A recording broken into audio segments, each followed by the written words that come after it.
Let us pray. நாம் ஜெபிப்போம். Heavenly Father, we thank you and praise you for this wonderful opportunity you have given to us to come into your presence once again. பரமபிதாவே, மறுபடியுமாக உம்முடைய சமூகத்திற்குள்ளாக வரும்படியாக நீர் எங்களுக்கு கொடுத்திருக்கிற அருமையான தருணத்திற்காக நன்றியோடு உம்மை துதிக்கிறோம். Thank you for giving us the word of God again and again. மறுபடியுமாக தேவனுடைய வார்த்தை எங்களுக்கு கொடுப்பதற்காக நன்றி. This evening, help us to understand your greatness, your goodness and your love in a fresh way.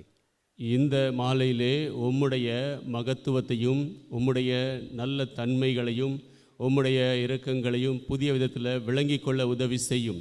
Speak to us through every item of this worship. இந்த ஆராதனையின் ஒவ்வொரு நிகழ்ச்சியின் மூலமாக எங்களோடு பேசும். Our singing and worship may be acceptable to you. எங்களுடைய பாடல்கள் ஆராதனை உமக்கு ஏற்றுக்கொள்ளப்படக்கூடியதாக இருக்கட்டும். Bless the reading of the word of God.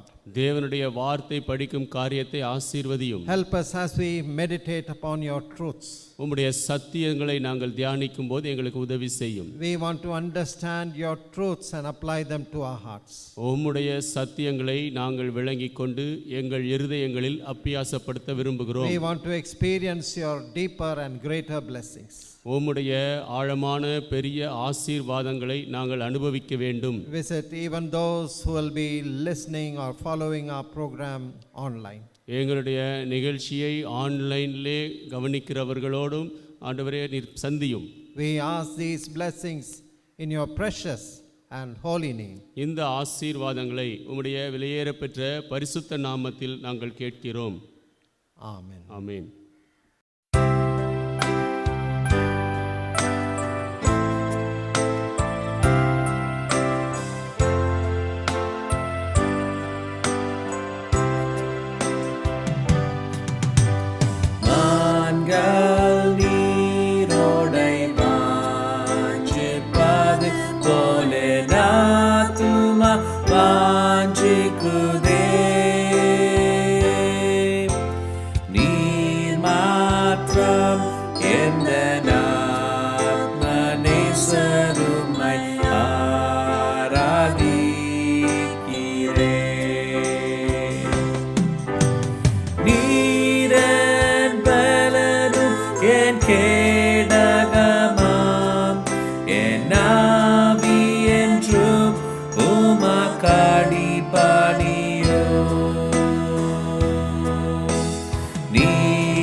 எந்தன் ஆத்மநேசருமை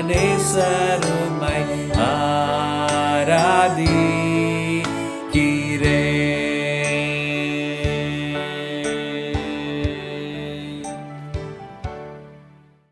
அன்பானவர்களே, இந்த நேரத்தில் வாசிக்கும்படியாக தெரிந்து கொள்ளப்பட்ட வேத பகுதி மத்தேயு எழுதிய சுவிசேஷம் 27ஆம் அதிகாரம் 11ஆம் வசனத்திலிருந்து 26ஆம் வசனம் வரை நாம் வாசிக்க கேட்போம். மத்தேயு எழுதிய சுவிசேஷம் 27ஆம் அதிகாரம் 11 முதல் 26 வசனங்கள் முடிய வாசிக்க கேட்போம். சகோதரி எஸ்தர் செல்வகுமார் அவர்கள் வாசிப்பார்கள். மத்தேயு 27ஆம் அதிகாரம் 11ஆம் வசனம் முதல் 26 வரை. இயேசு தேசாதிபதிக்கு முன்பாக நின்றார். தேசாதிபதி அவரை நோக்கி, நீ யூதருடைய ராஜாவா என்று கேட்டான். அதற்கு இயேசு, நீர் சொல்லுகிற படித்தான் என்றார். பிரதான ஆசாரியரும் மூப்பரும் அவர் மேல் குற்றம் சாட்டுகையில் அவர் மாறுதரம் ஒன்றும் சொல்லவில்லை. அப்பொழுது பிலாத்து அவரை நோக்கி, இவர்கள் உன்மேல் எத்தனையோ குற்றங்களை சாட்டுகிறார்களே, நீ அவைகளை கேட்கவில்லையா என்றான். அவரோ ஒரு வார்த்தையும் மாறுதரமாக சொல்லவில்லை. அதனால் தேசாதிபதி மிகவும் ஆச்சரியப்பட்டான். காவல் பண்ணப்பட்டவர்களில் எவனை விடுதலையாக்க வேண்டும் என்று ஜனங்கள் கேட்டுக்கொள்வார்களோ அவனை அவர்களுக்காக விடுதலையாக்குவது பண்டிகை தோறும் தேசாதிபதிக்கு வழக்கமாயிருந்தது. அப்பொழுது காவல் பண்ணப்பட்டவர்களில் பரபாஸ் எனப்பட்ட பேர் போன ஒருவன் இருந்தான். பொறாமையினாலே அவரை ஒப்பு கொடுத்தார்கள் என்று பிலாத்து அறிந்து அவர்கள் கூடியிருக்கையில் அவர்களை நோக்கி, எவனை நான் உங்களுக்கு விடுதலையாக்க வேண்டும் என்று இருக்கிறீர்கள், பரபாசையோ கிறிஸ்து எனப்படுகிற இயேசுவையோ என்று கேட்டான். அவன் நியாயஸ்தானத்தில் உட்கார்ந்திருக்கையில் அவனுடைய மனைவி அவனிடத்தில் ஆள் அனுப்பி, நீர் அந்த நீதிமானை ஒன்றும் செய்ய வேண்டாம், அவர் நிமித்தம் இன்றைக்கு சொப்பனத்தில் வெகு பாடுபட்டேன் என்று சொல்ல சொன்னாள். பரபாசை விட்டுவிட கேட்டுக்கொள்ளவும் இயேசுவை கொலை செய்விக்கவும் பிரதான ஆசாரியரும் மூப்பரும் ஜனங்களை ஏவிவிட்டார்கள். தேசாதிபதி ஜனங்களை நோக்கி, இவ்விருவரில் எவனை நான் உங்களுக்கு விடுதலையாக்க வேண்டும் என்று கேட்டான். அதற்கு அவர்கள் பரபாசை என்றார்கள். பிலாத்து அவர்களை நோக்கி, அப்படியானால் கிறிஸ்து எனப்பட்ட இயேசுவை நான் என்ன செய்ய வேண்டும் என்று கேட்டான். அவனை சிலுவையில் அறைய வேண்டும் என்று எல்லாரும் சொன்னார்கள். தேசாதிபதியோ, ஏன், என்ன பொல்லாப்பு செய்தான் என்றான். அதற்கு அவர்கள், அவனை சிலுவையில் அறைய வேண்டும் என்று அதிகமாய் கூக்குரலிட்டு சொன்னார்கள். கலகம் அதிகமாகிறதே அல்லாமல் தன் பிரயத்தனத்தினாலே பிரயோஜனமில்லை என்று பிலாத்து கண்டு தண்ணீரை அள்ளி ஜனங்களுக்கு முன்பாக கைகளை கழுவி, இந்த நீதிமானுடைய இரத்தப்பழிக்கு நான் குற்றமற்றவன், நீங்களே பார்த்து கொள்ளுங்கள் என்றான். அதற்கு ஜனங்கள் எல்லாரும், இவனுடைய இரத்தப்பழி எங்கள் மேலும் எங்கள் பிள்ளைகள் மேலும் இருப்பதாக என்று சொன்னார்கள். அப்பொழுது அவன் பரபாசை அவர்களுக்கு விடுதலையாக்கி இயேசுவையோ வாரினால் அடிப்பித்து சிலுவையில் அறையும்படி ஒப்பு கொடுத்தான். வாசிக்கப்பட வேண்டிய வேதவசனம் வாசித்தாயிற்று. இப்பொழுது நாம் சிறிது நேரம் ஜெபிக்கப் போகிறோம். ஆண்டவருடைய பாதத்தண்டை வரும்போது நன்றியோடு துதியோடு வருவோம். தேவன் நமக்கு கொடுத்திருக்கிற இந்த ஓய்வு நாளுக்காக நன்றியோடு தேவனை துதித்து ஸ்தோத்தரிப்போம். எவ்வளோ கிருபையாக கடந்த சில மாதங்களாக நாம் தேவனுடைய ஆலயத்தில் கூடி அவரை ஆராதிக்க, ஆலயங்கள் திறக்கப்பட தேவன் கிருபை செய்து வந்திருக்கிறார். நன்றியோடு அவரை துதித்து ஸ்தோத்தரிப்போம். இந்த நாட்களில் நடக்கிற எல்லா ஊழியங்களையும் தேவன் தாம் அதிகமாக ஆசீர்வதிக்க வேண்டும். விசேஷமாக நமக்கு முன்பாக குருத்தோலை ஞாயிறு, பெரிய வெள்ளிக்கிழமை, ஈஸ்டர் ஆராதனைகள் இருக்கிறது. இந்த ஆராதனைகளை தேவன் தாமே அதிகமாக ஆசீர்வதித்து ஆண்டவருடைய வார்த்தை கேட்கிற ஒவ்வொருவருடைய இருதயத்திலேயும் ஆழமாக கிரியை செய்ய வேண்டும். சிலுவையின் அன்பு, இயேசு கிறிஸ்து நமக்காக செய்த தியாக பலி எல்லாவற்றையும் கேட்கிற ஒவ்வொருவரும் ஆழமாக உணர்ந்து கொண்டு ஆண்டவரை நெருங்கி வர, தங்கள் சொந்த இரட்சகராக ஆண்டவராக ஏற்றுக்கொண்டு அவருக்கு சாட்சியாக ஜீவிக்க தேவன் தாமே ஒவ்வொருவரையும் இந்த நாட்களில் ஆயத்தப்படுத்தும்படியாக அவருடைய பாதத்திலே செபிக்கலாம். இன்னும் மேல்நாட்டில் நடக்கிற ஊழியங்களை கூட நாம் நினைவு கூர்ந்து விசேஷமாக செபிப்போம். குறிப்பாக ஈஸ்டர் ரிட்ரீட்டுக்காக செபிப்போம். ஆண்டவர் சித்தமானால் மே மாதத்தில் ஆயத்தப்படுகிற மே ரிட்ரீட்டுக்காக கூட விசேஷமாக தேவனுடைய சமூகத்திலே செபிப்போம். இந்த நேரத்தில் இந்த மத்தியில் தேவனுடைய ஊழியக்காரரை தேவன் எடுத்து வல்லமையாக இந்த இடத்துல உபயோகப்படுத்த வேண்டும்.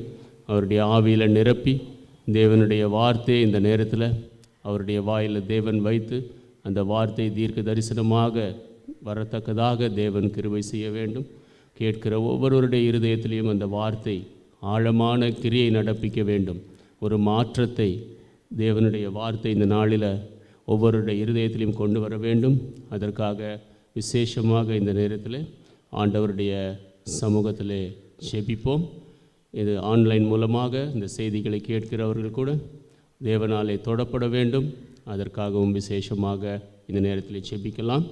நாம் அறிந்திருக்கிறபடி இந்த கொரோனா வாதையானது ஓரளவுக்கு நம்முடைய தேசத்தில் குறைந்திருந்தாலும் மறுபடியுமாக அது அதிகரித்து வருவதை குறித்த பல செய்திகளை கேட்கிறோம், பார்க்கிறோம். இந்த சூழ்நிலையில் தேவன் தருகிற பாதுகாப்புக்காக நன்றியோடு துதிப்போம். ஆண்டவர் தாமே இடைப்பட்டு இந்த கிருமியை முற்றிலுமாக அழித்து போட்டு இந்த வாதையிலிருந்து மனித வர்க்கம் மீட்கப்பட தேவன் உதவி செய்ய வேண்டும். அதற்காகவும் இந்த நேரத்தில் அவருடைய சமூகத்தில் விசேஷமாக செபிப்போம். இப்பொழுது நம்முடைய சகோதரன் இம்மானுவேல் அவர்கள் நம்மை ஜெபத்திலே வழி நடத்துவார்கள். ஆண்டவரே, நம்முடைய பரிசுத்தமான பாத பண்டியில் ஆண்டவரே நான் வர தகுதியில் சுவாமி ஆண்டவரே அப்பா பிதான்னு கூப்பிடக்கூட அந்த புத்திர சிகாரத்தை நீர் எங்களுக்கு கொடுத்தீங்க. அதுக்காக நன்றி சுவாமி. ஆண்டவரே, இம்மற்றும் நீர் எங்களை கரம் பிடித்து வழிநடத்தி வந்தீங்க சுவாமி. அதுக்காக நன்றி ஆண்டவரே. உம்முடைய கிருபைக்காக நன்றி, உம்முடைய இரக்கத்துக்காக நன்றி சுவாமி, உம்முடைய அன்புக்காக நன்றி ஆண்டவரே. எங்களை நீர் மீட்டெடுத்தீங்கோ ஆண்டவரே. இந்த கொள்ளை மத்தியிலே கூட நீர் எங்களை பாதுகாத்து வந்தீங்க சுவாமி. ஆண்டவரே, நீர் எங்களுக்கு போதுமானவராக நீர் இருந்து வந்தீங்க சுவாமி. அதுக்காக நன்றி சுவாமி. ஆண்டவரே, இந்த தேசத்தை நீர் கண்ணோக்கி பாருங்கள் சுவாமி. மறுபடியும் இந்த கொள்ளை பரவக்கூடாது சுவாமி. எங்கள் தேசத்தின் மீது ரத்தம் தெளிக்கப்படணும் சுவாமி. ஆண்டவரே, முற்றிலுமாக அழித்து போடுங்க. நீங்கள் ஒரு வார்த்தை சொன்னால் போதும் சுவாமி. உங்களால் முடியாத காரியம், கூடாத காரியம் எதுவுமே இல்லையே சுவாமி. ஆண்டவரே, நம்முடைய கரத்தை நீட்டுங்க சுவாமி. ஆண்டவரே, ஆசீர்வாதத்தை அனுப்புங்க, சுகத்தை அனுப்புங்க சுவாமி. நீர் உதவி செய்தலும் ஆண்டவரே, நீர் கிருபை காட்டுங்க ஆண்டவரே. நீர் வழி நடத்துங்க சுவாமி. நீர் இம்மட்டும் நீர் எங்களை கரம் பிடித்து வழி நடத்தி வந்தீங்க. எங்களை கண்மேலே மேல் நிறுத்த போங்க. அதுக்காக நன்றி ஆண்டவரே, நன்றி ஆண்டவரே. இப்போது கூட ஆண்டவரே, எங்களுடைய வார்த்தை மூலியமாக என்னோடு பேசும், எங்களோடு பேசும். யார் வந்தனுமா போகக்கூடாது. மறுபடியும் இந்த லாக்டவுனெல்லாம் வரக்கூடாது சுவாமி. ஆண்டவரே, நம்முடைய வார்த்தை நாங்கள் எழுந்துடக்கூடாது. நீர் தாம உதவி செய்தலும். எங்களுக்கு முன்னாடி குருத்தோலை ஞாயிறு இருக்குது, ஈஸ்டர் ஆராதனை, ஒவ்வொன்றையும் நீர் ஆசீர்வத்தை நீங்கள் தாங்க ஆண்டவரே. இந்த தேர்தலுக்காக வருகின்றோம். நல்ல தலைவர்களை வரணும் ஆண்டவரே. உமக்கு விரோதமாக யாரும் எழும்பக்கூடாது சுவாமி. ஆண்டவரே, நீர் உதவி செய்தலாம். நீர் கிருபை காட்டுங்க. மேரிட்டு கூட நீர் ஆயத்தப்படுத்துகிற சுவாமி. அதுக்காக நன்றி ஆண்டவரே. உங்களுடைய ஆண்டவரே, எங்களுக்கு கூட ஸ்டூவர்ட் படத்தில் கூட மீட்டிங் கொடுத்தீங்க ஆண்டவரே. மூடப்பட்ட உழைத்தெல்லாம் நீங்கள் மறுபடியும் கொடுத்து வரீங்க. கிராம உழைத்தை கொடுத்தீங்க. அதுக்காக நன்றி ஆண்டவரே. நீ தாமே ஆசீர்வதிங்க ஆண்டவரே. ஊழியம் செய்கிற ஒவ்வொரு குடும்பத்தையும் நீர் ஆசீர்வதிங்க சுவாமி. யார் யார் என்னென்ன தேவையோடு வந்திருக்கிறாங்களோ அவங்க தேவைக்கு ஏற்றணுமாக நீங்கள் பேசுங்க சுவாமி. ஆண்டவரே, நம்முடைய பிள்ளையை கூட நீர் வல்லமையாக எடுத்து உபயோகப்படுத்தி வரீங்க ஜெயந்தங்கள். அதுக்காக நன்றி ஆண்டவரே. இப்போதைக்கு நீ தாமே பேசுங்க. டாக்டர் அம்மா கூட சரித்தில் புது பலத்தை கொடுங்க.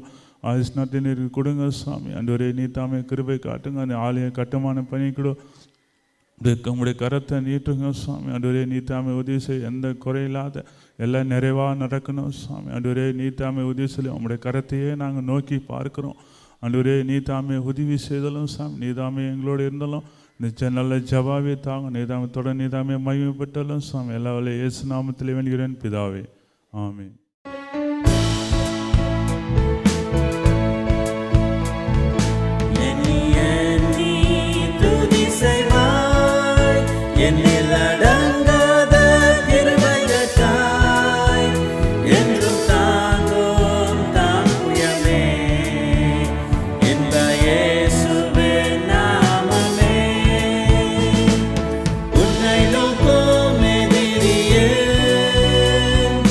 கண்ண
house of grace, a part of your great plan.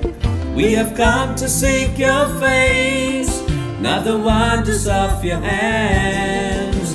And yes, we need your touch, but you've given us so much that we just want to thank you for all you've done for us.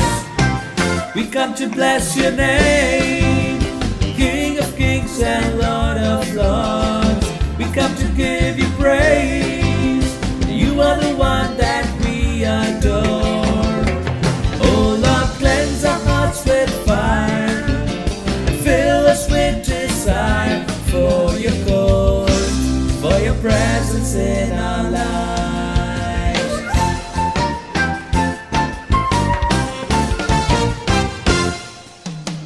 Lord, you made a way because of your great love, and our hearts are filled with praise for all that you have done. There is none like you, so faithful and so true. And we just want to thank you for all you've brought us through. We've come to bless your name, King of kings and Lord of lords. We come to give you praise. You are the one that we adore. Oh Lord, cleanse our hearts with fire and fill us with desire for your cause, for your presence in our lives. We come to bless your name, King of kings and Lord of lords. We come to give you praise. You are the one that we adore. Oh Lord, cleanse our hearts with fire and fill us with desire for your cause, for your presence in our lives.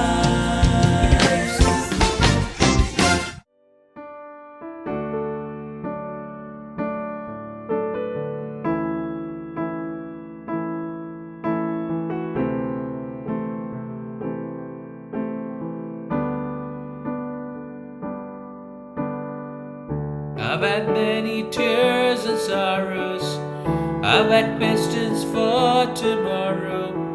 There've been times I didn't know right from wrong, but in every situation God gave blessed consolation, that my trials come to only make me strong.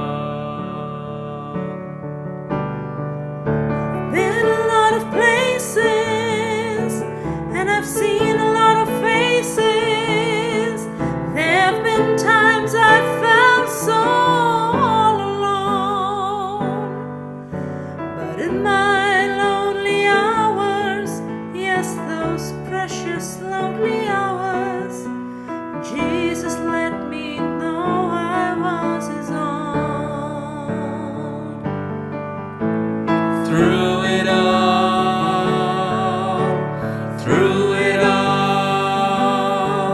I've learned to trust in Jesus. I've learned to trust in God. Through it all, I've learned to depend upon His word. I thank God for the mountains, and I thank Him for the valleys. I thank Him for the storms He's brought me through. For if I never had a problem, I wouldn't know that He could solve them. I'd never know what faith in God could do. So I'm singing Through it all, I've learned to trust in Jesus.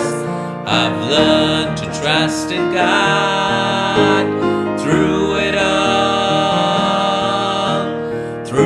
all, I've learned to depend upon this world. Through it all, I've learned to trust in Jesus. I've learned to trust in God. Through it all, I've learned to depend upon His word. I've learned to depend upon His word. I've learned to depend upon His word.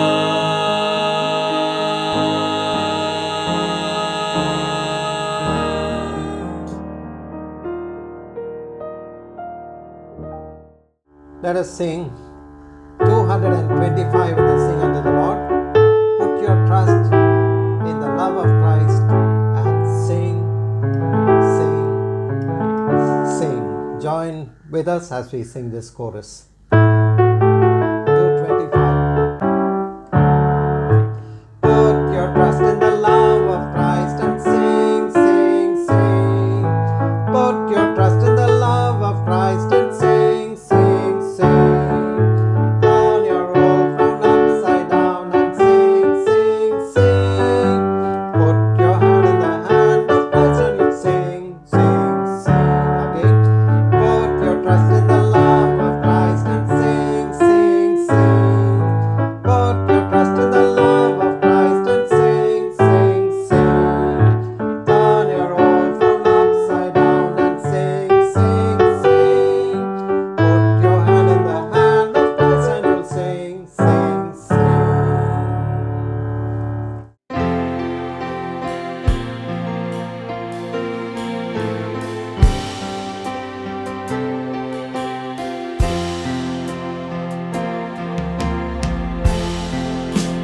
வாரும் தூய ஆவியே,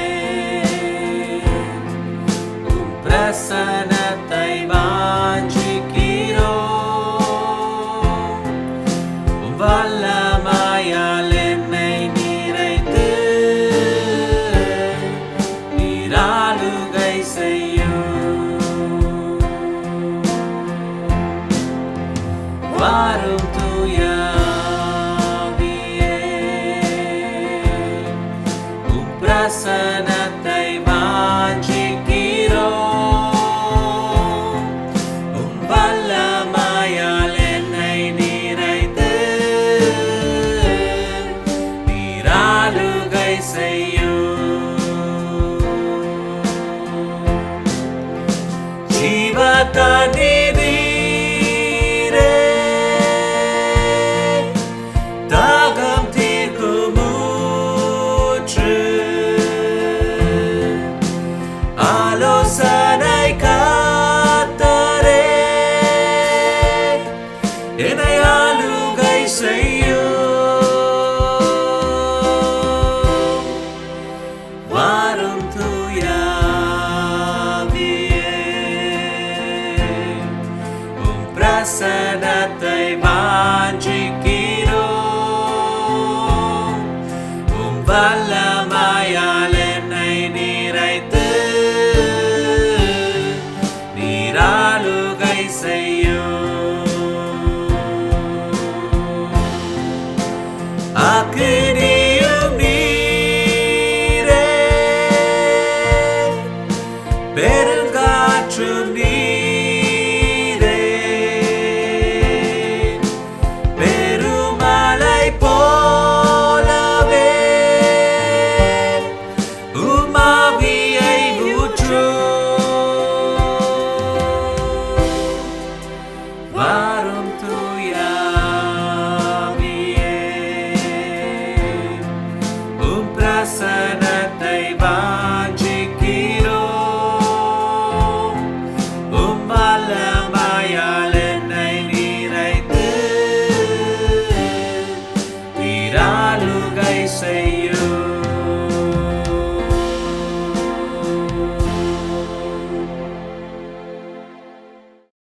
Heavenly Father, we thank you and praise you for this beautiful opportunity you have given to us to gather in your house on this Lord's Day. பரமபிதாவே, இந்த கர்த்தருடைய நாளில் உம்முடைய வீட்டிலே நாங்கள் கூடி வரும்படியாக நீர் கொடுத்த அருமையான தருணத்திற்காக நன்றியோடு துதிக்கிறோம். We thank you for these beautiful songs and choruses that we can sing to worship you. உம்மை ஆராதிக்கும்படி நாங்கள் பாட முடிந்த இந்த அழகான பாடல்கள் பல்லவிகளுக்காக நன்றி.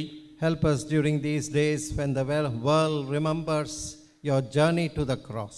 இந்த நாட்களிலே உலகம் உம்முடைய சிலுவையின் பிரயாணத்தை நினைவு கூறும் பொழுது எங்களுக்கு உதவி செய்யும். We need to examine our own hearts and lives in the light of the cross. சிலுவைக்கு முன்பாக எங்கள் சொந்த இருதயங்களையும் ஜீவியங்களையும் நாங்கள் ஆராய்ந்து பார்க்க வேண்டும். We cannot comprehend the depths of your sufferings, the passion that you endured for our sake. உம்முடைய அந்த பாடுகளுடைய முழுமையையும் நீர் எங்கள் பாவத்திற்காக சகித்து கொண்ட அந்த பாடுகளையும் நாங்கள் முழுவதுமாக அறிந்து கொள்ள முடியாது. But help us to get at least a little glimpse of what you endured for us. ஆனால் நீர் எங்களுக்காக எதை சகித்து கொண்டீரோ அதை கொஞ்சமேனும் விளங்கிக் கொள்ள உதவி செய்யும். Give us that humility and brokenness to acknowledge our failures, our sins, and really receive you and follow you. எங்களுடைய பாவங்களை, எங்கள் தோல்விகளை ஒத்துக்கொள்ளக்கூடிய அந்த தாழ்மையை தாரும். உண்மையாகவே உம்மை பின்பற்ற எங்களுக்கு உதவி செய்யும். We want to experience the death of the old nature. பழைய சுபாவம் மரித்து போகும் அனுபவம் எங்களுக்கு வேண்டும். We want to experience the power of your resurrection. உம்முடைய உயிர்த்தெழுந்த வல்லமை நாங்கள் அனுபவிக்க வேண்டும். That we may not be slaves to our sins and our flesh. எங்களுடைய பாவத்திற்கும் மாம்சத்திற்கும் நாங்கள் அடிமைகளாக இல்லாதபடிக்கு, but that we may live lives that will show forth your glory. உம்முடைய மகிமையை காட்டக்கூடிய ஜீவியத்தை நாங்கள் ஜீவிக்கும்படியாக. This evening hide me behind thy cross and you reveal thyself. இந்த மாலையிலே என்னை உம்முடைய சிலுவையின் பின்னால் மறைத்து உம்மை நீர் வெளிப்படுத்தும். Speak to me and speak to us through your word. என்னோடு எங்களோடு உம்முடைய வார்த்தையின் மூலமாக பேசும். Let your Holy Spirit illuminate our hearts and understandings. உம்முடைய பரிசுத்த ஆவியானவர் எங்கள் இருதயங்களையும் விளங்கிக் கொள்ளுதலையும் ஒளி ஊட்டட்டும். We ask these blessings in your precious and holy name. இந்த ஆசீர்வாதங்களை உம்முடைய விலையேற பெற்ற பரிசுத்த நாமத்தில் நாங்கள் கேட்கிறோம். Amen. Amen. The text chosen for this evening is found in Matthew chapter 27. இந்த மாலைக்கென்று தெரிந்து கொள்ளப்பட்ட பாகம் மத்தேயு 27ஆம் அதிகாரத்தில் இருக்கிறது. From the text that we read, let us read verse 22. நாம் வாசித்த பாகத்திலிருந்து 22வது வசனத்தை நாம் For படிக்கலாம். the sake of background 21 and 22, let us read. பின்னணி அறிந்து கொள்ளும்படி 21, 22 படிக்கலாம். The governor answered and said unto them, Whether of the twain will ye that I release unto you? They said, Barabbas. தேசாதிபதி ஜனங்களை நோக்கி, இவ்விருவரில் எவனை நான் உங்களுக்கு விடுதலையாக்க வேண்டும் என்று கேட்டான். அதற்கு அவர்கள் பரபாசை என்றார்கள். Pilate saith unto them, What shall I do then with Jesus, which is called Christ? பிலாத்து அவர்களை நோக்கி, அப்படியானால் கிறிஸ்து எனப்பட்ட இயேசுவை நான் என்ன செய்ய வேண்டும் என்று கேட்டான். They all say unto him, Let him be crucified. அவனை சிலுவையில் அறைய வேண்டும் என்று எல்லாரும் சொன்னார்கள். So here is a very important question that Pilate asked. இங்கே மிகவும் முக்கியமான ஒரு கேள்வியை பிலாத்து கேட்டார். What shall I then do with Jesus, which is called Christ? அப்படியானால் கிறிஸ்து எனப்பட்ட இயேசுவை நான் என்ன செய்ய வேண்டும்? Pilate faced the dilemma of his life. பிலாத்து தன்னுடைய வாழ்க்கையிலே குழப்பத்தை சந்தித்தார். Pilate was a governor who was allotted the region of Judea. பிலாத்து தேசாதிபதியாக இருந்தார். அவருக்கு யூதேயா பகுதி கொடுக்கப்பட்டது. He was under the Roman government under Caesar. அந்த ரோம அரசாங்கத்தின் கீழாக, சீசரின் கீழாக இருந்தார். So 10 years he had ruled over the portion of Judea. 10 ஆண்டுகள் யூதேயாவின் பாகத்திலே அவர் ஆட்சி செய்தார். So the emperor had divided different portions, like the Galilee portion of Galilee was under Herod. அந்த ராஜா தன்னுடைய அந்த ராஜ்யத்தின் கீழாக இருக்கக்கூடிய தேசங்களை பங்கிட்டிருந்தார். அந்த கலிலேயா பகுதி ஏரோதுக்கு கொடுக்கப்பட்டது. There are different Herods mentioned in the Bible, but this Herod is Herod Antipas. வேதத்திலே அநேக ஏரோதுகளை குறித்து சொல்லப்பட்டிருக்கிறது. ஆனால் இந்த ஏரோதோ அந்திப்போஸ்தே. So Pilate was known to be a very ruthless man. பிலாத்து எந்த ஒரு இரக்கமும் இல்லாத மனிதன் என்று அறியப்பட்டிருந்தான். So it was only by the way they could control these crowds under Judea, he could expect promotion through the Roman emperor. ஆகவே இந்த யூதேயா மக்களை கட்டுப்படுத்துவதன் மூலமாக அவன் அந்த ராஜாவிடத்திலிருந்து பதவி உயர்வு கிடைக்கும்படியாக எதிர்பார்த்தான். Now here was a very strange case that was brought before him.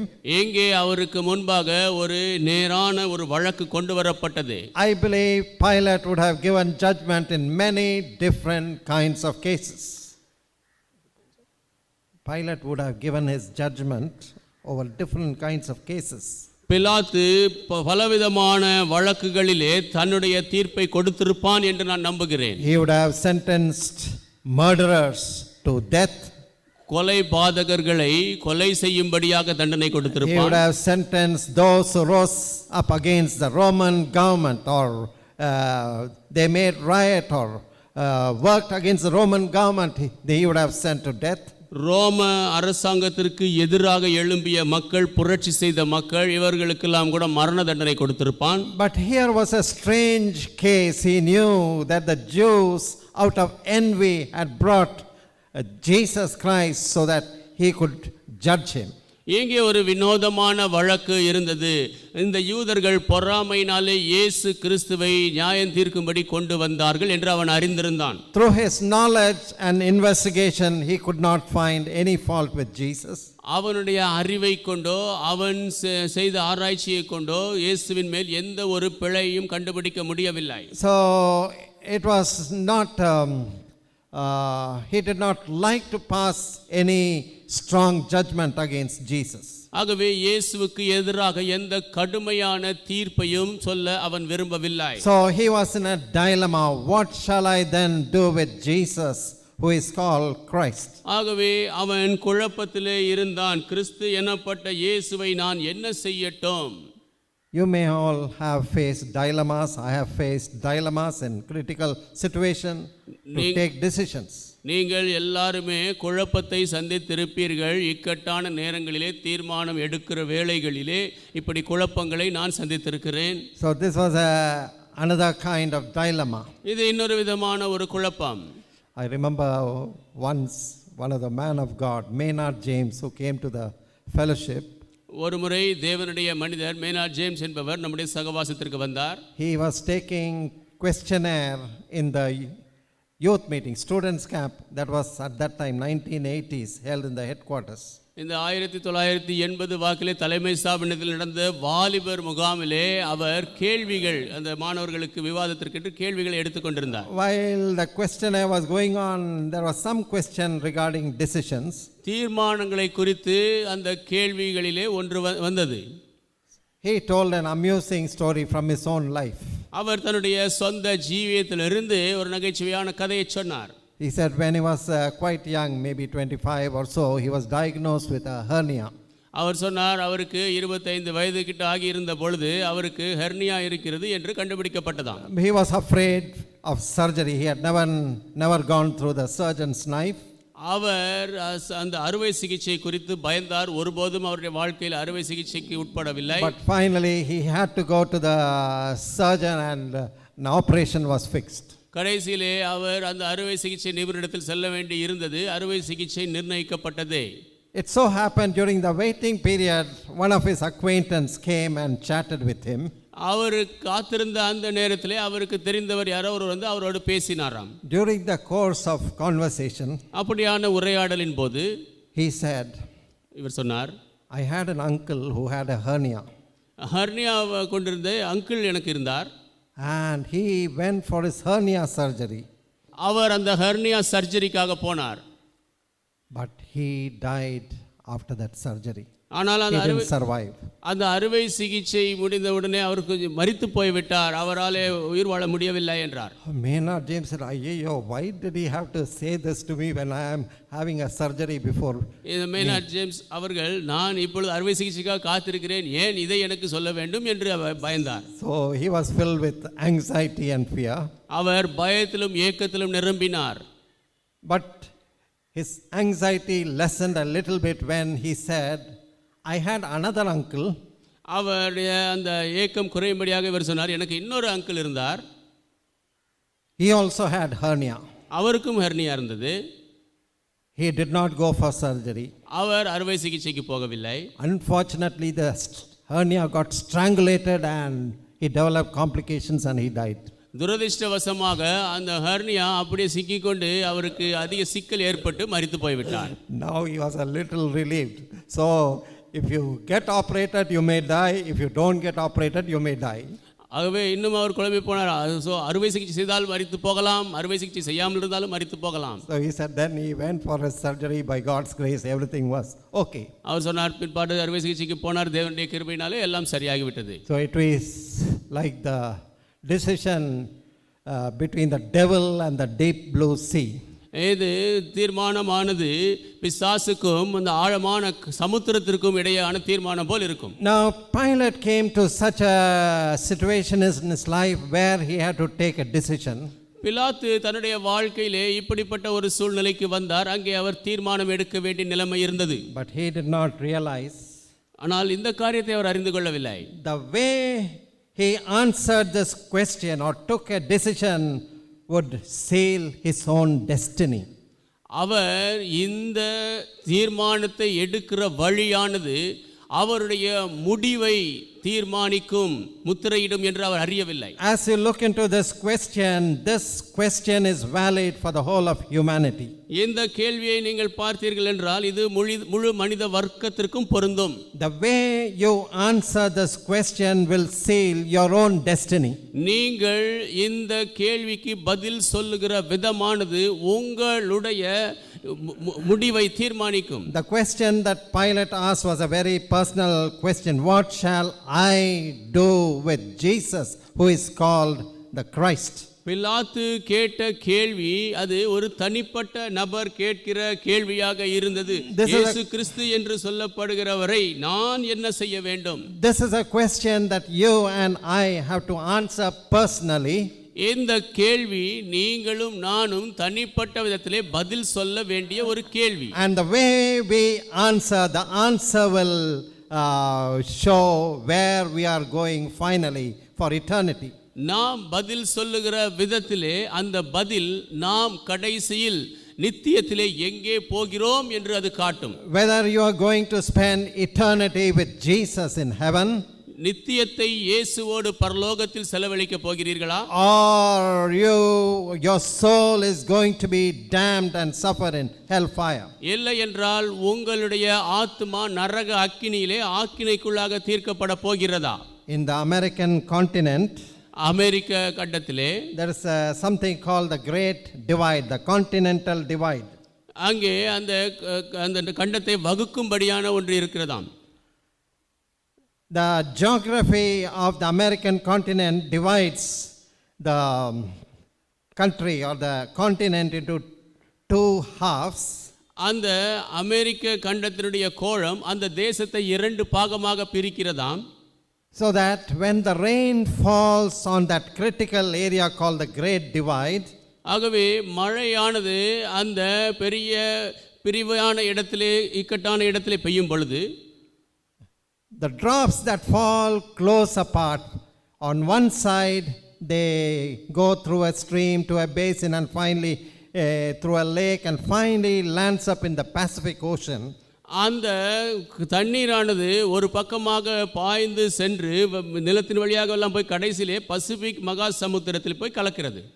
On the other hand, the drops that are close by, raindrops that fall almost close by, they go in the opposite direction, go through streams and basin and land finally into the Atlantic Ocean.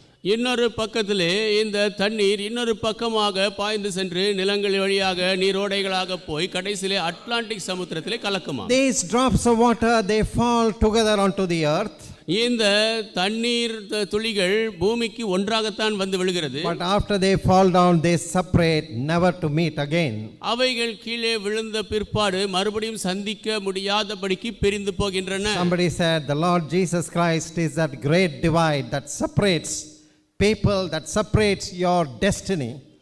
யாரோ சொன்னார்கள், ஆண்டவராகிய இயேசு கிறிஸ்து உங்களுடைய முடிவை பிரிக்கக்கூடியவர். How are you going to answer this question that Pilate asked? பிலாத்து கேட்ட இந்த கேள்விக்கு நீங்கள் எப்படி பதில் சொல்ல போகிறீர்கள்? So the way you answer, it decides your destiny. நீங்கள் பதில் சொல்லுகிற விதம் உங்களுடைய முடிவை தீர்மானிக்கும். The people who live together, maybe in the same home or same school, college, they may be all together. மக்கள் ஒன்றாக சேர்ந்து வாழ்கிறவர்கள், பள்ளியிலோ கல்லூரியிலோ வீட்டிலோ ஒன்றாக இருக்கிறவர்கள், வாழ்க்கை பூரா ஒன்றாக ஒருவேளை இருக்கலாம். But you are all given this opportunity to decide for yourself what you do with Jesus. இயேசுவை என்ன செய்ய வேண்டும் என்று நீங்களாக தீர்மானிக்கும்படி தருணம் உங்களுக்கு கொடுக்கப்படுகிறது. Consider a few points regarding Pilate's situation. பிலாத்துவினுடைய சூழ்நிலையை குறித்து சில காரியங்களை பார்ப்போம். First of all, consider the privilege that Pilate had. முதலாவது பிலாத்து கொண்டிருந்த ஸ்லாக்கியத்தை பாருங்கள். Pilate had this greatest privilege to have the Son of God, God in the form of flesh, stand close by before him and talk with him. பிலாத்து தேவகுமாரன், தேவன் மாம்சமாக வெளிப்பட்டவர், அவருக்கு பக்கத்திலே நின்று அவரோடு பேசும்படியாக ஒரு பெரிய ஸ்லாக்கியத்தை பிலாத்து பெற்றிருந்தார். Till then he had only heard about Jesus and heard about the miracles that he was performing. இதுவரைக்கும் இயேசுவை குறித்து அவர் கேள்விப்பட்டிருந்தார், அவர் செய்து வந்த அற்புதங்களை தான் கேட்டு வந்தார். But now he could stand face to face with Jesus. இப்பொழுது அவர் இயேசுவிடத்திலே முகமுகமாய் நிற்க முடிந்தது. It was an unparalleled opportunity. இது ஒரு ஒப்பிட முடியாத ஒரு தருணம். Many of the prophets who prophesied about Christ, his glory, and about the cross, even hundreds of years before Christ actually walked on earth. கிறிஸ்து பூமியிலே நடப்பதற்கு முன்பாக 100 ஆண்டுகளுக்கு முன்பாக அவரை குறித்து, அவருடைய சிலுவையை குறித்து தீர்க்க தரிசனம் சொன்ன அநேக தீர்க்கதரிசிகள், they all longed to see Christ with their own eyes. அவர்கள் தங்கள் கண்களினாலே கிறிஸ்துவை காண வாஞ்சித்தார்கள். But they did not have this opportunity. ஆனால் இந்த தருணம் அவர்களுக்கு கிடைக்கவில்லை. But Pilate had the greatest opportunity of his life to talk with the Son of God. பிலாத்துவோ தேவகுமாரனோடு பேசும்படியாக அவருடைய வாழ்க்கையிலே அந்த மிகப்பெரிய தருணத்தை பெற்றார். Pilate could ask him, "Are you a king? Are you a king?" பிலாத்து கேட்டிருக்கலாம், நீ ராஜாவா? Pilate said, "You are saying it. That means yes, according to your words, yes." இயேசு சொன்னார், ஆம், உம்முடைய வார்த்தையின்படி என்றார். But my kingdom is not of this world. ஆனால் என்னுடைய ராஜ்யம் இந்த உலகத்துக்குரியதல்ல. It is a spiritual kingdom. ஆவிக்குரிய ராஜ்யம். And Pilate wanted to know what is the truth. பிலாத்து சத்தியம் என்ன என்று அறிய விரும்பினார். But he didn't give long enough time to listen to what is the truth. ஆனால் சத்தியம் என்ன என்று கேட்கும்படியாக நீண்ட நேரத்தை பிலாத்து கொடுக்கவில்லை. And also it was the last opportunity for Pilate to have dealings with Jesus. ஆனால் இன்னும் இயேசுவோடு இருக்கும்படியாக பிலாத்துவுக்கு கிடைத்த கடைசி தருணம் அது. Just imagine what would have happened if Pilate, instead of condemning Jesus, would have had freed Jesus. பிலாத்து இயேசுவை தண்டனைக்கு ஆக்கினைக்கு உட்படுத்துவதற்கு பதிலாக அவருக்கு விடுதலை கொடுத்திருந்தால் என்ன நடந்திருக்கும் என்று கொஞ்சம் கற்பனை செய்து பாருங்கள். Jesus would anyway have gone to the cross. He would have died as a lamb of God that takes away the sin of the whole world. இயேசு எப்படியும் சிலுவைக்கு போயிருப்பார், முழு உலகத்தின் பாவத்தையும் சுமந்து தீர்க்கும் தேவ ஆட்டுக்குட்டியானவர் அவர். But Pilate would have been remembered as a hero who took a stand for Jesus. ஆனால் பிலாத்துவோ இயேசுவுக்காக ஒரு தீர்மானம் எடுத்து நின்ற ஒரு ஹீரோவாக கருதப்பட்டிருப்பார். A person who stood for righteousness and truth. நீதிக்காக சத்தியத்திற்காக நின்ற ஒரு நபராக கருதப்பட்டிருப்பார். He would not bend justice just because of mob pressure. கூட்டத்திலிருந்து வந்த அழுத்தத்தினாலே அவர் நீதியை வளைத்திருக்க மாட்டார். There would have been churches in the name of Saint Pilate if the Pilate would have been such a person who would not condemn Jesus.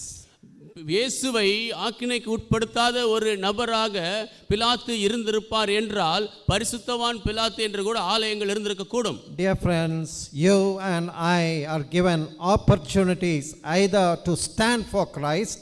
அன்பான நண்பர்களே, உங்களுக்கும் எனக்கும் அநேக தருணங்கள் கொடுக்கப்படுகிறது. ஒன்று கிறிஸ்துவுக்காக நிற்பதற்கு, or you can shun away from Christ. இல்லை என்றால் கிறிஸ்துவை விட்டு நீங்கள் திரும்பி போகலாம்.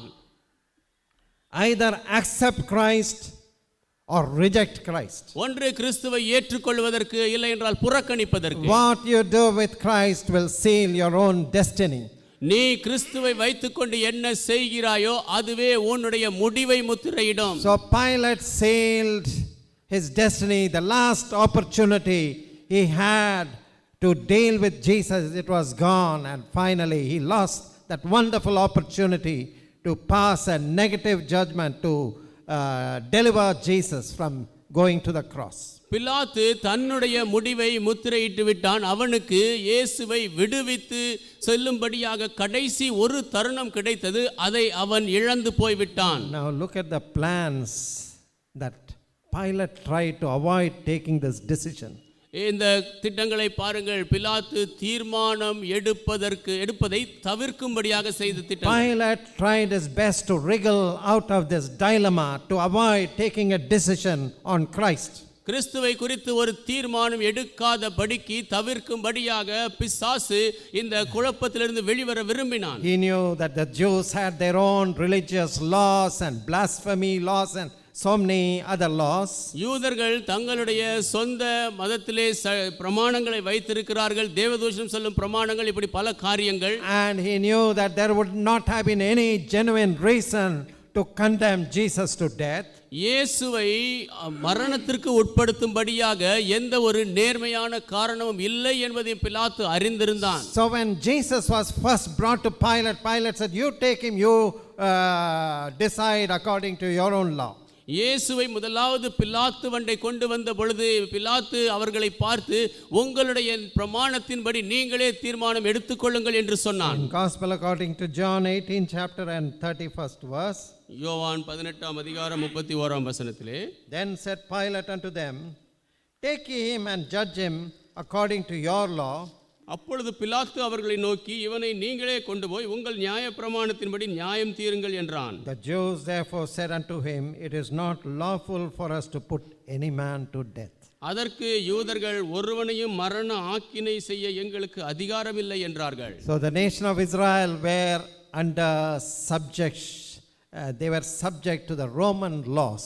இஸ்ரவேல் தேசம் ரோம சட்டங்களுக்கு உட்பட்டதாக இருந்தது. They did not have authority to put any man to death. எந்த மனிதனையும் மரணத்துக்கு உட்படுத்தும்படியான அதிகாரம் அவர்களுக்கு கிடையாது. They could practice their religion, but they could not condemn any man to death. அவர்கள் தங்களுடைய மதத்தின்படி நடக்கலாம், ஆனால் எந்த ஒரு மனிதனையும் ஆக்கினைக்கு உட்படுத்த முடியாது. That is why these religious leaders plotted and they instigated the mob to press for the destruction or crucifixion of Christ. ஆகவேதான் இந்த யூத தலைவர்கள் இந்த திரள் கூட்டத்தை கிறிஸ்துவை சிலுவையில் அறையும்படியாக தூண்டிவிட்டார்கள். Many times Pilate tried to avoid the decision, but he had to again, the situation came back to him where he had to decide. அநேக முறை பிலாத்து தீர்மானம் எடுக்காதபடி தவிர்க்க பார்த்தான். ஆனால் மறுபடியுமாக அவன் தீர்மானிக்கும்படியாக அந்த காரியம் அவன் பக்கமாக வந்தது. The Jews accused Jesus of many things, starting right from Galilee onwards to Judea. யூதர்கள் இயேசுவை குறித்து அநேக காரியங்களிலே குற்றம் சாட்டினார்கள். கலிலேயாவிலிருந்து யூதேயா வரைக்கும் மக்களை எழுப்பி விட்டான், புரட்சி செய்தான் என்று. Saying about Jesus, he claims to be a king. அவர் தன்னை ராஜா என்று சொல்லிக் கொள்கிறார் என்று சொன்னார்கள். And they said when Herod heard about Galilee, கலிலேயாவை குறித்து ஏரோது கேட்டபோது he asked, is he a Galilean? அப்பொழுது பிலாத்து கேட்டார், இவர் ஒரு கலிலேயனா? In that case he had an idea, why should I bother about Jesus? Let me send Jesus to Herod, who is in charge of Galilee. அவருக்கு ஒரு எண்ணம் தோன்றியது, இயேசு கலிலேயனாக இருப்பான் என்றால் நான் ஏன் கவலைப்பட வேண்டும், கலிலேயாவில் இருக்கக்கூடிய ஏரோதுவிடத்தில் இவரை அனுப்பிவிடலாம் என்று திட்டமிட்டான். Luke 23rd chapter 7th verse. Luca 23:7. As soon as he knew that he belonged unto Herod's jurisdiction, he sent him to Herod, who himself was at Jerusalem at that time. அவர் ஏரோதின் அதிகாரத்துக்குள்ளானவர் என்று அறிந்து அந்நாட்களில் எருசலேமிலே வந்திருந்த ஏரோதினிடத்துக்கு அவரை அனுப்பினான். Thank God I don't have to take a decision about Jesus, about condemning an innocent man. ஒரு பாவமில்லாத மனிதனை ஆக்கினைக்கு உட்படுத்தும்படியான தீர்மானம் நான் எடுக்க வேண்டியதில்லை என்று அவன் ஆண்டவர் தேவனை துதித்தான். That would have been the thought of Pilate.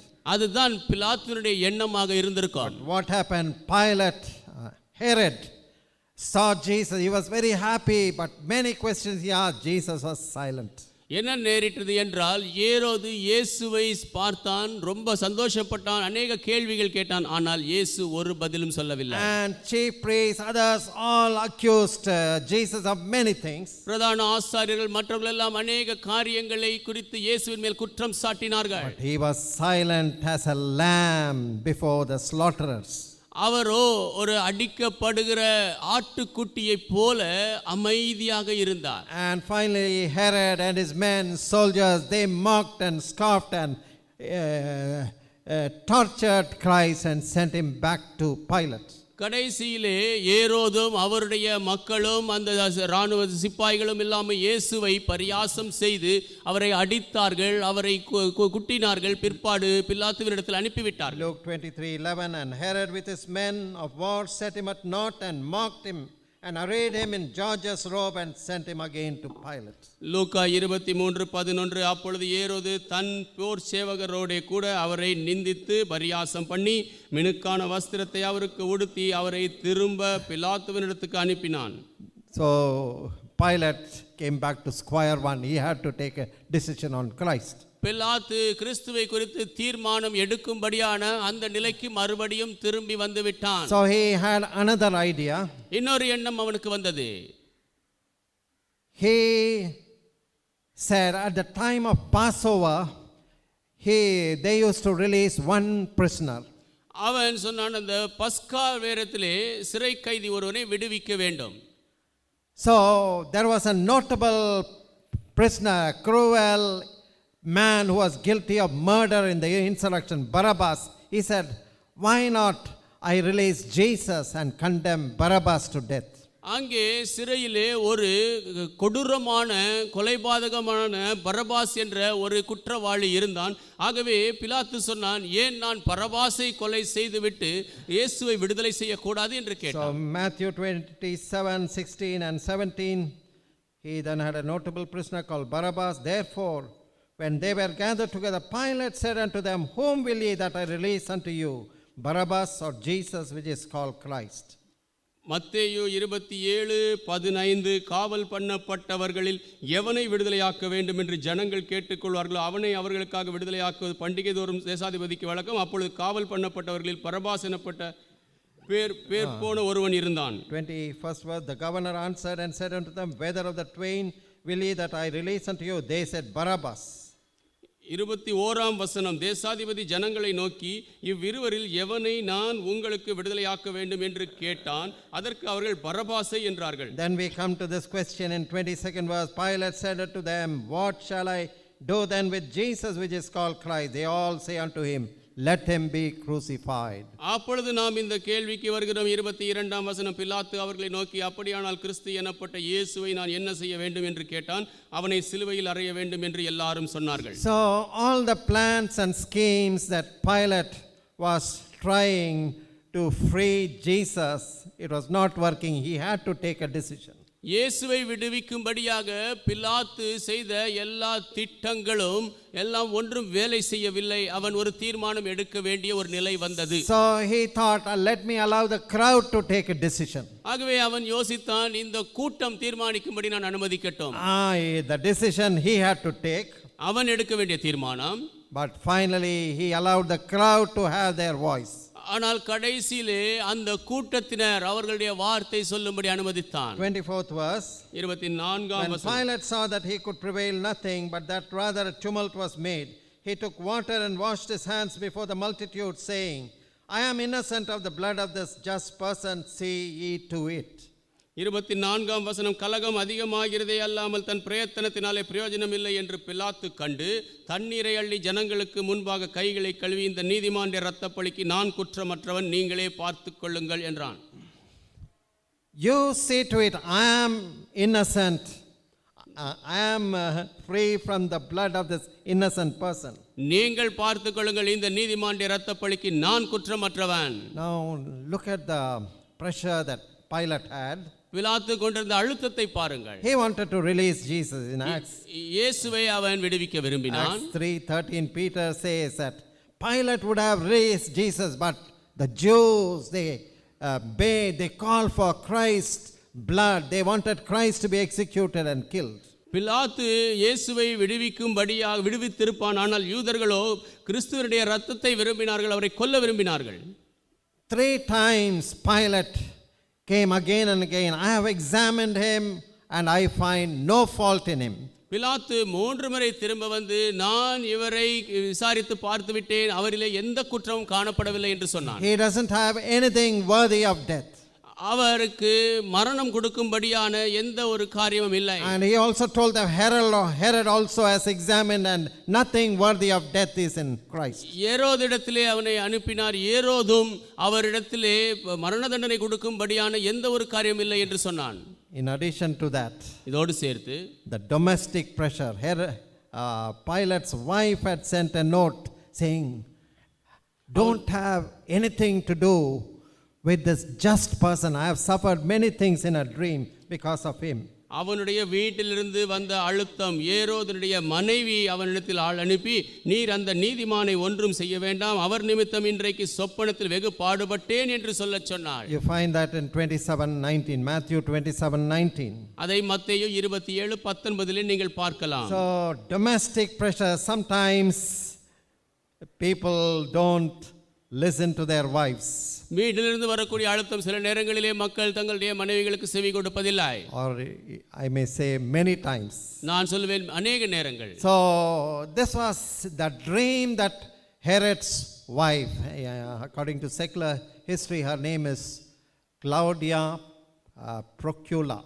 அவளுடைய பெயர் கிளவுடியா ப்ரொக்யூலா என்று சொல்லப்படுகிறது. இது அந்த பிலாத்துவினுடைய மனைவியின் சொப்பனம். It must have been a terrible dream which made her suffer very much. அது பயங்கரமான ஒரு சொப்பனமாக இருந்திருக்கும். அவளை அதிகமாக அது கஷ்டப்பட செய்தது. Probably she saw Jesus in glory, his glorious form. ஒருவேளை இயேசுவை அவருடைய மகிமையிலே இவள் கண்டிருக்க கூடும். And probably she saw blood on Pilate's hands. ஒருவேளை பிலாத்துவினுடைய கரத்திலே இரத்தத்தையும் கண்டிருக்க கூடும். Oh, it was an awful dream, and so she said, normally ladies would not interfere in any matter of judgment in a public trial. அது ஒரு பயங்கரமான ஒரு காரியமாக இருந்திருக்கும். இங்கே பொதுவான விசாரணை நடக்கிற இடங்கள் எல்லாம் பெண்கள் சாதாரணமாக தலையிட மாட்டார்கள். But she felt this was so urgent. So in the middle of that trial, she sent this note to Pilate, don't have anything to do with this just person. ஆனால் இவளோ இது மிகவும் அவசரமான ஒரு நிலைமை என்பதை உணர்ந்தவளாக பிலாத்துவினிடத்திலே ஒரு கடிதத்தை கொடுத்துவிட்டு அந்த நீதிமானை ஒன்றும் செய்ய வேண்டாம் என்று சொன்னாள். I have suffered much because of him in my dream. அவர் நிமித்தம் இன்றைக்கு சொப்பனத்தில் வெகு பாடுபட்டேன். So Pilate was having different kinds of pressure, domestic pressure. பிலாத்து வித்தியாசமான அழுத்தத்தை பெற்றான், வீட்டிலிருந்து வந்த அழுத்தம். Then there was mob pressure. திரள் கூட்டத்தினுடைய அழுத்தம். The chief priests, religious leaders had instigated the mob. ask for Barabbas to be freed. Let us destroy, crucify Christ. பிரதான ஆசாரியர்களும் அந்த மத தலைவர்களும் அந்த திரள் கூட்டத்தை தூண்டி விட்டார்கள். பரபாசை விடுதலை பண்ணும்படி கேளுங்கள், கிறிஸ்துவை சிலுவையில் அறையும்படி கேளுங்கள் என்று. But there was the mob pressure of domestic pressure, mob pressure. Thirdly, the pressure of his conscience. அங்கே வீட்டிலிருந்து வந்த அழுத்தம், திரள் கூட்டத்திலிருந்து வந்த அழுத்தம், மூன்றாவது அவருடைய மனசாட்சியிலிருந்து வந்த அழுத்தம். His conscience was telling him Jesus is innocent. அவருடைய மனசாட்சி அவருக்கு சொல்லிட்டு இயேசு ஒரு பாவம் அறியாதவர் என்று. 18th verse Matthew 27:18, for he knew that for envy they had delivered him. மத்தேயு 27:18 நாம் பார்க்கிறோம், அவர்கள் பொறாமையினாலே அவரை ஒப்பு கொடுத்தார்கள் என்று அவன் அறிந்து. But probably what sealed the decision he made was the political pressure.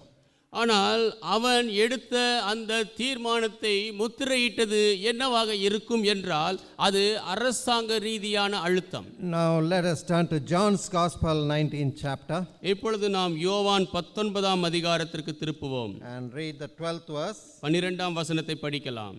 Okay, we'll read from the 10th verse. Then said Pilate unto him, speakest thou not unto me? Knowest thou not that I have power to crucify thee?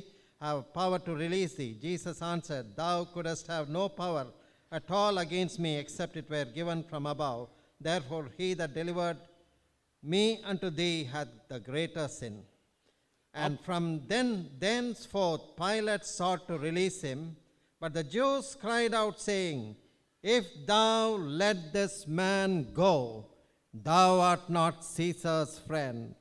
Whosoever maketh himself a king speaketh against Caesar.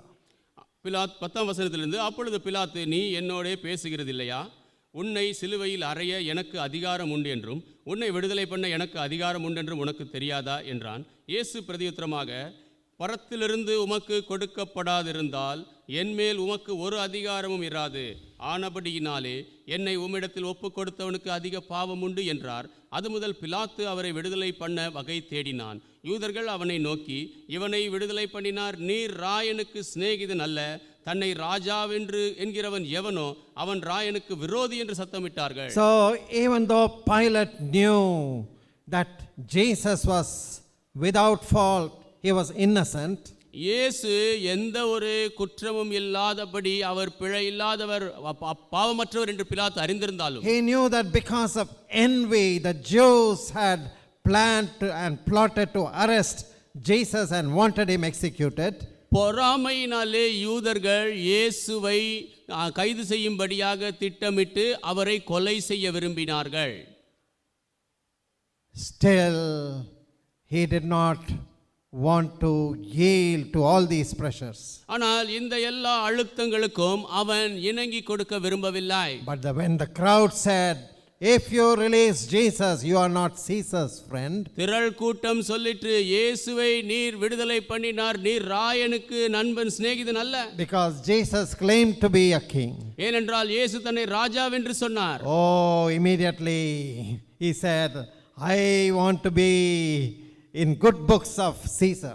உடனடியாக அவன் சொன்னான், நான் ராயனுடைய நல்ல மதிப்பை கொண்டவனாக இருக்க வேண்டும். Because of Caesar he had come to such a position. Rayan நிமித்தமாக இந்த அந்தஸ்துக்கு வந்திருந்தான். And if any complaints against him went to Caesar, his position, he'll be in very much trouble regarding his position as a governor of Judea. இவருக்கு எதிராக எந்த ஒரு காரியமும் ராயனுக்கு போயிற்று என்றால் அவர் யூதேயாவிலே தான் இருந்த அந்த அந்தஸ்திலே அதுக்கு பிரச்சனை வந்துவிடும்.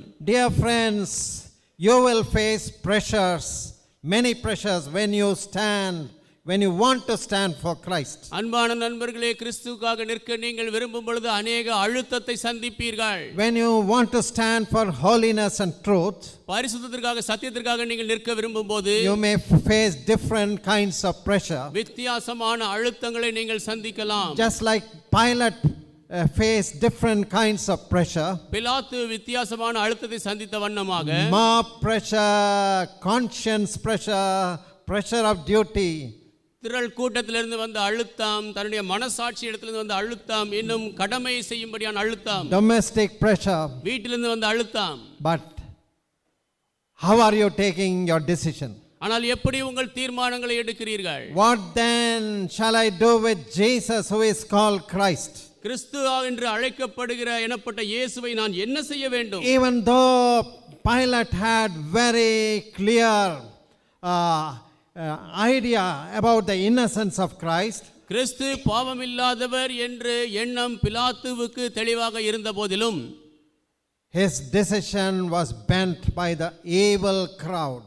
அவனுடைய தீர்மானம் பொல்லாத கூட்டத்தினாலே வளைக்கப்பட்டது. So 26 verse, then released he Barabbas unto them, and when he had scourged Jesus, he delivered him to be crucified.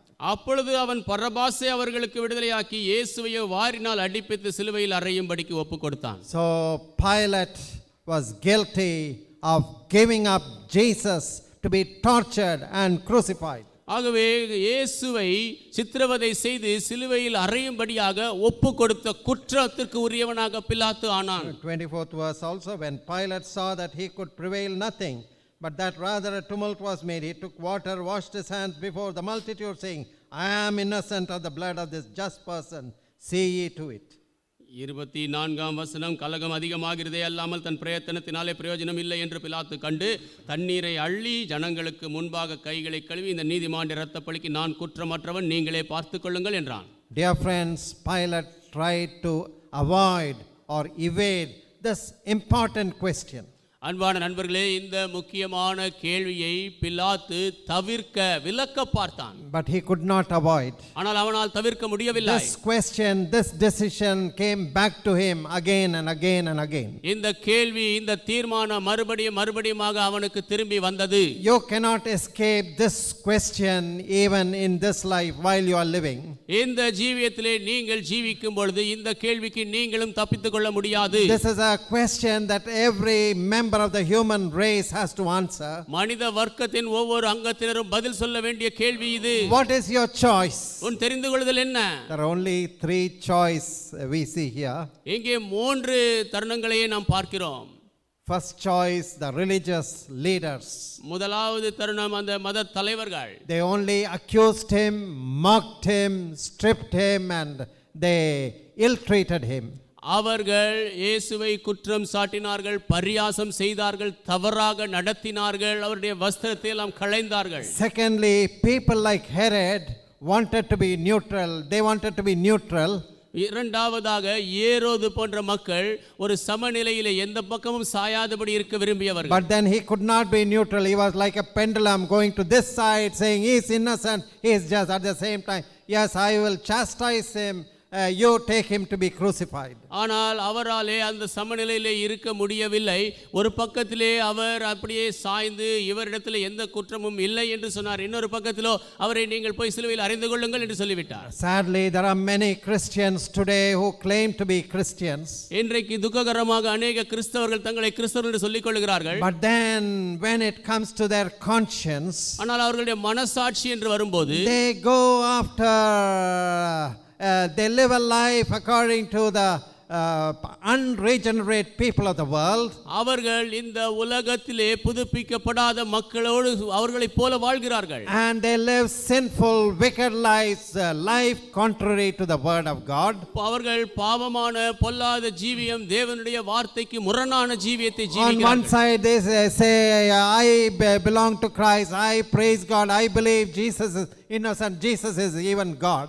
ஒரு பக்கம் அவர்கள் சொல்லுகிறார்கள், நான் கிறிஸ்துவுக்கு சொந்தம் என்று, இயேசு பாவம் அறியாதவர், இயேசு தேவன் என்கிறார்கள். On the other side, their life doesn't show that Jesus is Lord of their lives. இன்னொரு பக்கத்திலே இயேசு அவர்களுடைய ஜீவியத்தின் ஆண்டவர் என்று அது காட்டவில்லை. So you cannot be neutral. If you are neutral, you are only on the side of Satan and the devil. நீங்கள் ஒரு சமநிலையில் எல்லாம் நிற்க முடியாது. அப்படி இருப்பீர்கள் என்றால் நீங்கள் சாத்தானுடைய பாவத்தினுடைய பக்கத்தில் தான் இருப்பீர்கள். Jesus said, he that is not with me is against me. இயேசு சொன்னார், என்னோடு இராதவன் எனக்கு விரோதியாய் இருக்கிறான். He that does not gather with me is the one who scatters. He that does not gather with me, he scatters. என்னோடு கூடி இராதவன் சிதறடிக்கப்படுகிறான். Now the third option. மூன்றாவது தருணம். So first option I said, People who mock and scoff at Christ, who reject Christ. முதலாவது கிறிஸ்துவை புறக்கணித்தவர்கள், பரியாசம் பண்ணியவர்கள், கேலி செய்தவர்கள். People who say they are neutral, neither this side or that side. இரண்டாவது, நான் இந்த பக்கம் இல்லாமல் அந்த பக்கம் இல்லாமல் சமநிலை என்று சொன்னவர்கள். You cannot be neutral, you are rejecting Christ. நீங்கள் இப்படி சமநிலையில் எல்லாம் இருக்க முடியாது, கிறிஸ்துவை புறக்கணிக்கிறீர்கள். Bible says, how shall we escape if we neglect so great a salvation? வேதம் சொல்லுகிறது, இவ்வளவு பெரிய ரட்சிப்பை நாம் புறக்கணித்தோம் என்றால் தண்டனைக்கு எப்படி தப்பித்துக் கொள்வோம்? So you say, I am neither accepting it nor rejecting it. நீ சொல்லலாம், நான் அதை ஏற்றுக்கொள்ளவும் இல்லை புறக்கணிக்கவும் இல்லை என்று. I am only neglecting or I will take my decision later. என்னுடைய தீர்மானத்தை பிற்பாடு எடுப்பேன்.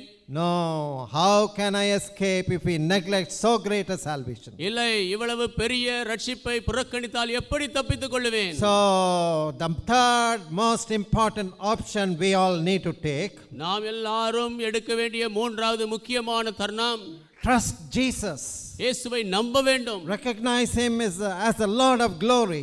அவரை மகிமையின் தேவனாக அறிய வேண்டும். He is God who became flesh. அவர் தேவன் மாம்சமானார். He is the Lamb of God who takes away the sin of the world. அவர் உலகத்தின் பாவத்தை சுமந்து தீர்த்த தேவ ஆட்டுக்குட்டி. He shed his own priceless sinless blood for you and me. அவர் தன்னுடைய சொந்த விலையேற பெற்ற இரத்தத்தை உங்களுக்காக எனக்காக சிந்தினார். So that you and I could be cleansed from every sin and blot.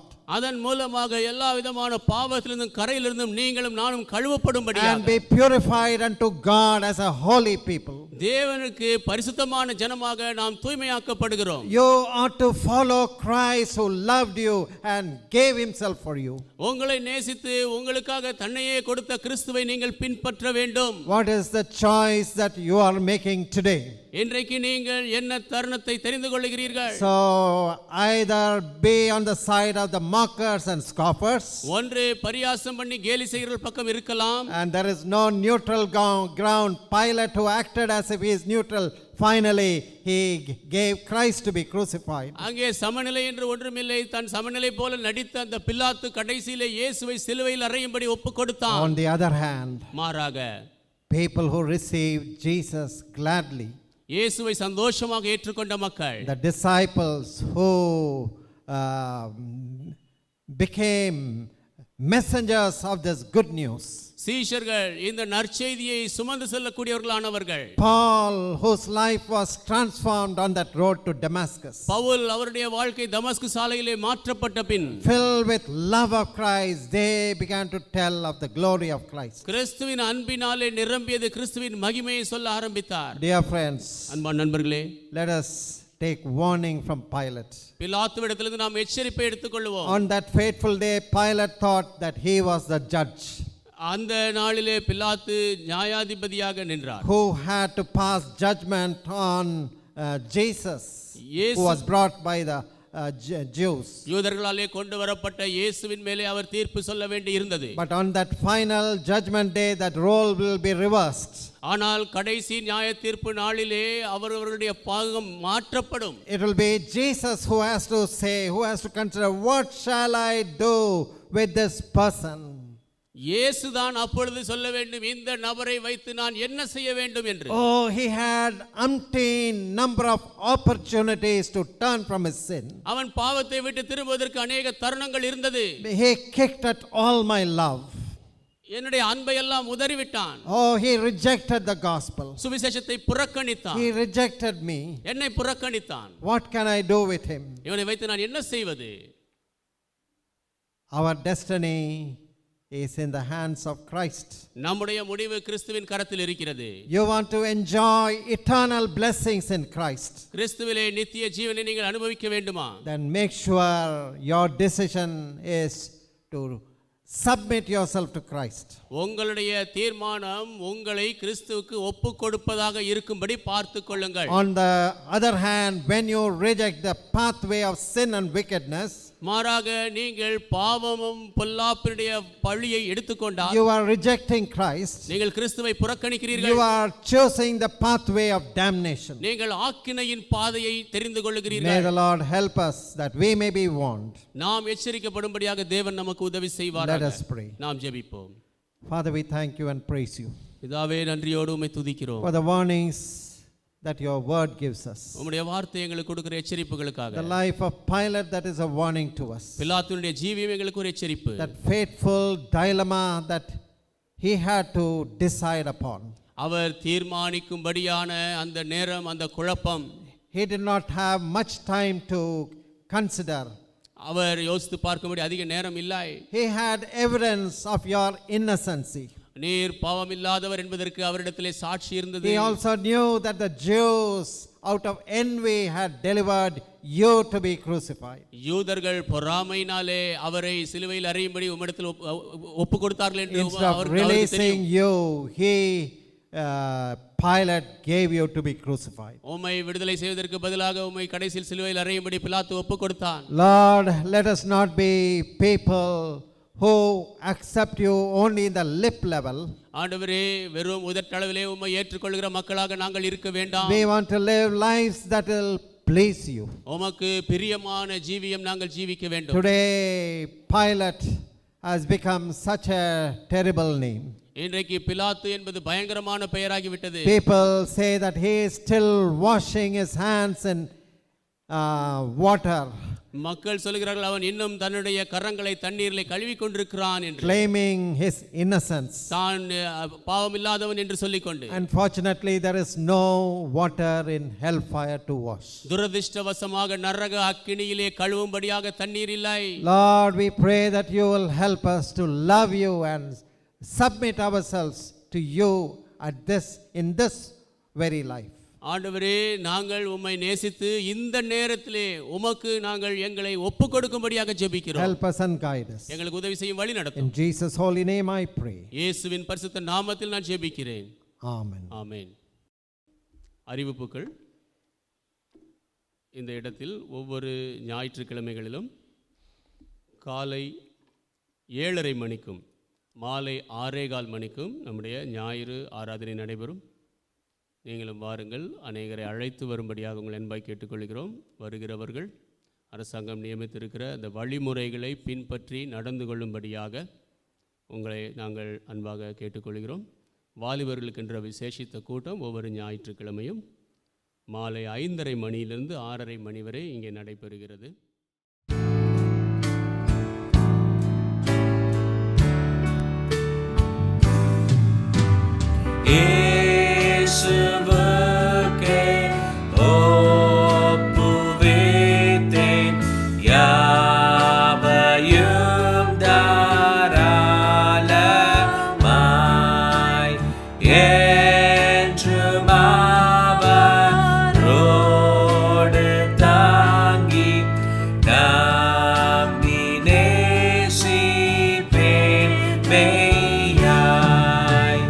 Oh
Let us pray. Now may the grace of the Lord Jesus Christ, love of the Father, fellowship and communion of the Holy Spirit may rest and abide with all of us, both now and forevermore. Amen.